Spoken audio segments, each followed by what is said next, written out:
Social media کا ایک نقصان یہ ہے کہ اس سے جھوٹ بہت عام ہوتا ہے.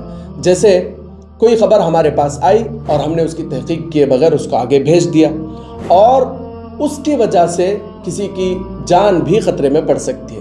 قرآن میں اللہ فرماتا ہے یا ایھا الذین آمنوا ان جاءکم فاسق بنبأ فتبینوا، جب کوئی گنہگار یا پھر کوئی غیر معتبر آدمی آپ کے پاس کوئی خبر لے کر آئے، پہلے اس کی تحقیق کر لو پھر اس کو عام کرو. تو سوشل میڈیا پر جب بھی کوئی میسج، پوسٹ، ویڈیو ہمارے پاس آتی ہے تو پہلے اس کی تحقیق کرنا چاہیے، پھر اس کو آگے شیئر کرنا چاہیے.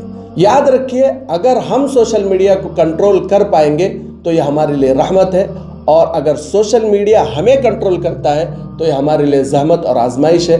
اللہ سے دعا ہے کہ اللہ تبارک و تعالی ہمیں ہر نعمت کا صحیح استعمال کرنے کی توفیق نصیب فرمائے، اور سوشل میڈیا کے جو فائدے ہیں اس کو حاصل کرنے کی اللہ ہمیں توفیق نصیب فرمائے، اور اس کے جو نقصانات ہیں اس سے بچنے کی اللہ تبارک و تعالی ہم سب کو توفیق نصیب فرمائے. السلام علیکم ورحمۃ اللہ وبرکاتہ.